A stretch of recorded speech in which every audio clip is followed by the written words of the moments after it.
Okay, so we're gonna look at, quadratics today in like application type problems. There will be one of these on your test, like you can absolutely count on it. I'm not gonna work all of them because they work relatively similarly. Primarily, it's making sure that we can get them set up correctly. Alright, so if we look at the first one, the width of a rectangle is 6 meters less than its length. And then if the area of the rectangle is 112 meters squared, find the dimensions of the rectangle. So the first thing I would do is draw a rectangle. That's probably what I would do.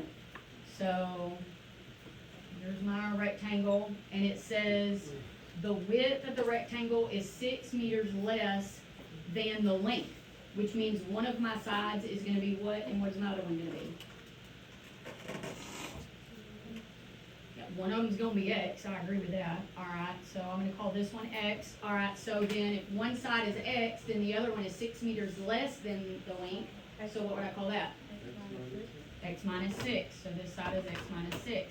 All right, the other thing that it tells me is that the area is 112, so I'm going to write that in the middle. All right, so how do I find the area of a rectangle? Yeah, A is equal to the length times the width. So if that's the case, then I have x times x minus 6 is all equal to 112. Are we in agreement there? All right, what would you do from here? Yeah, probably would. So I've got x squared minus 6x is equal to 112. Now what? Yeah, I'm going to move the 112 over, so I'm going to come over this direction. X squared minus 6x minus 112 is equal to 0. All right, so then we've got to see, I'm gonna see if I can factor it. Yeah, it can be factored, I can tell you that. It can be. A lot of times your real world problems are factorable. Not always, but a lot of times they are. Alright, so I'm looking for two numbers that go into 112 and add or subtract to give me 6. Is it going to be add or subtract? Let me subtract. My signs are going to be different. Okay, my bigger number is going to be negative. So what are my two numbers? Anybody find them?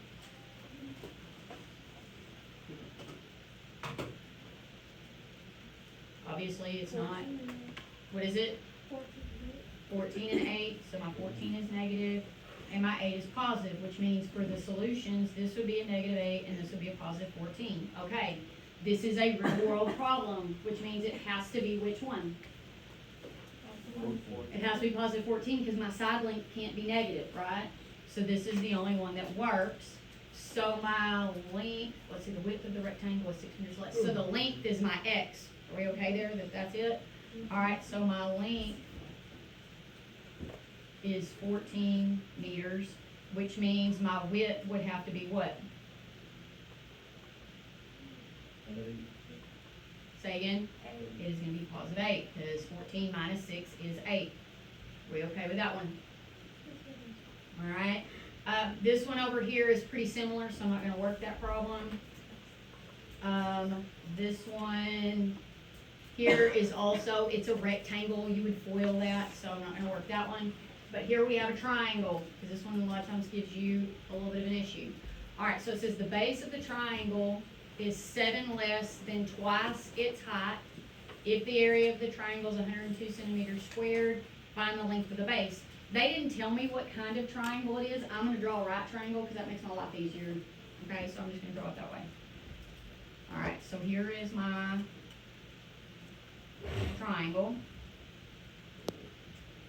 All right, and it says the base of the triangle is 7 less than twice its height. So I'm going to call my height x. Does that make sense to y'all that I'm going to call my height x? Because to get the base, I have to know the height. So then that means the height would have to be the x. Is everybody okay with how you choose that? Okay, so this has to be my x. All right, so then how am I labeling my base? 2x minus 7. Okay, and it says the area is 102. So how do I find the area of a triangle? Yeah, half the length times the width, or the base times the height divided. Usually we say base and height, but yeah, it's half. So we've got to make sure we take that half. Everybody okay? Alright, so when I set this up, I know that I'm gonna write it as base times height over 2. Are y'all okay if I write it that way? It really doesn't make a difference, but I'm gonna write it as x times 2x minus 7 over 2 is equal to 102. If we'd had the half out front, it wouldn't have made a difference. It's gonna come out the same way. What do you think we need to do first, probably? Yeah, I would get rid of the 2 by what? We're going to multiply it off to the other side, and we're going to have to distribute. Are y'all okay that we do that in the same step here? All right, so these are going to cancel, and I'm going to distribute that and get 2x squared minus 7x, and then on the other side, I multiplied 102 times 2, which gave you 204, okay? Now, I'm going to move 204 to the other side.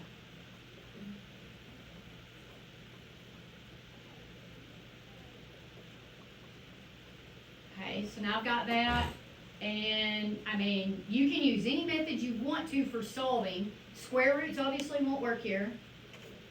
Completing the square would work, but we're going to take half of 7, and that's not very nice, so I probably wouldn't use that method. I would check to see if it factors. I can tell you that it does.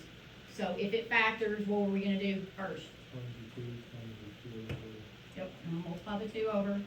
So I've got x squared minus 7x minus 408 equal to 0. And I need 7 in the middle, so these numbers got to be pretty big because, like, 2 is 204, so 3, I mean, they're going to be closer together than that.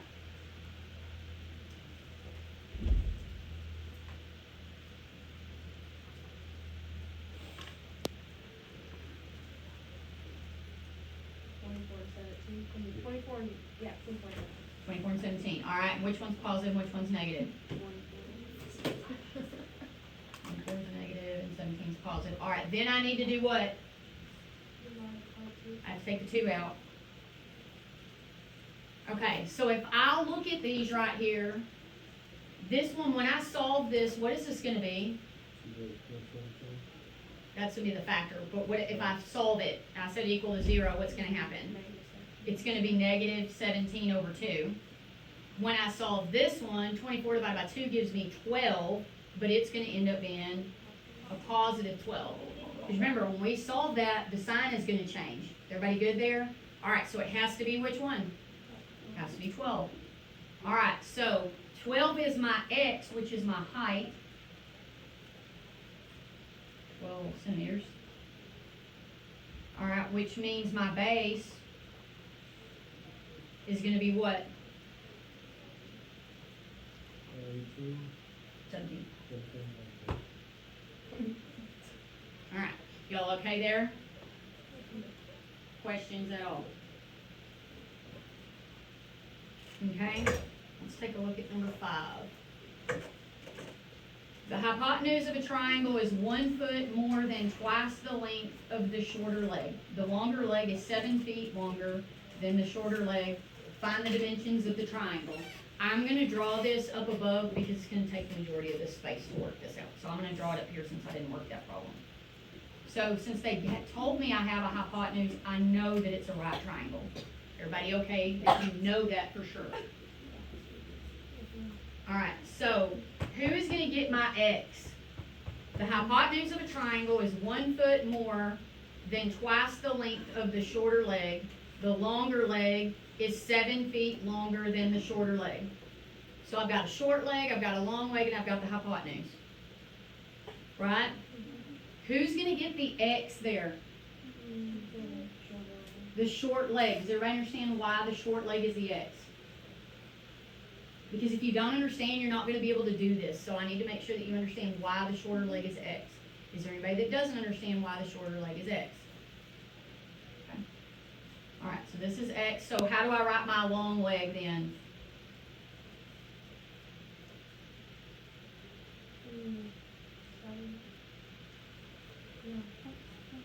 X plus 7. And how do I write the hypotenuse?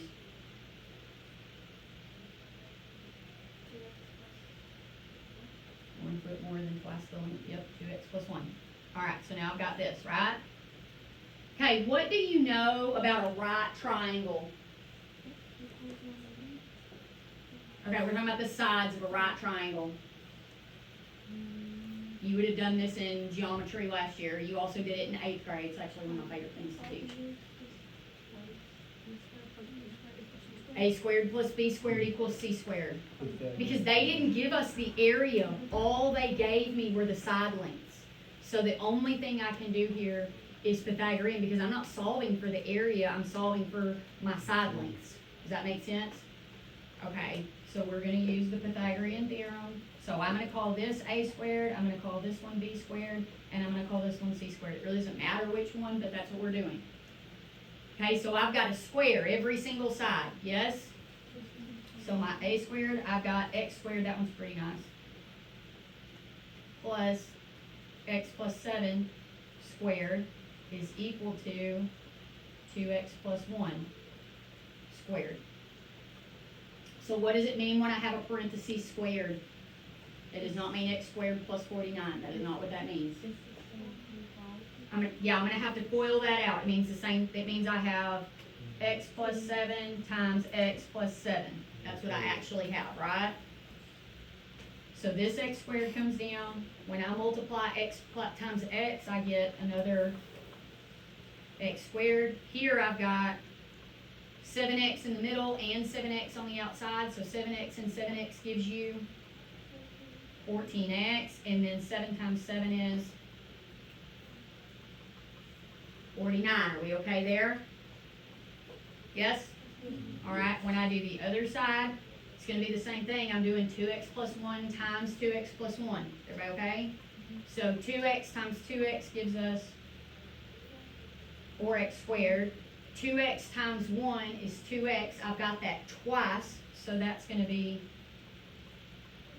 4X. And 1 times 1 is going to be 1.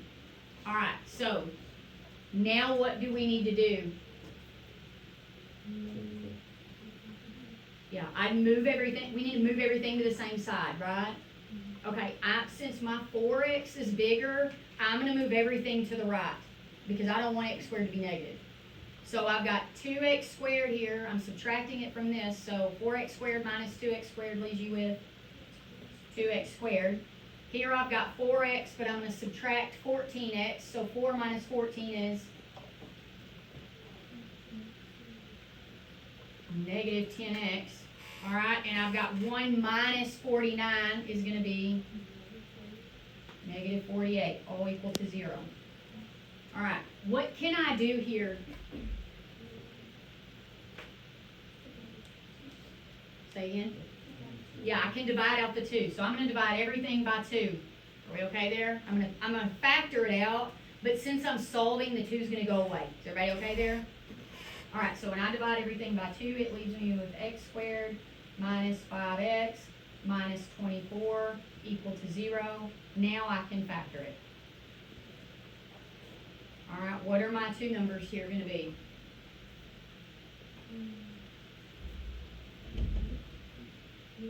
8 and 3, and which one's which? 8's negative and 3's positive. Okay, so that means this solution is going to be what? Negative 3 and yes, positive 8. All right, so which one could be my short leg? Positive 8. Okay, so the short leg is 8. What dimension are we in? Does it say?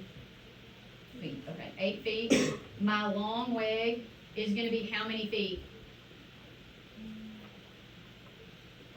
15 feet.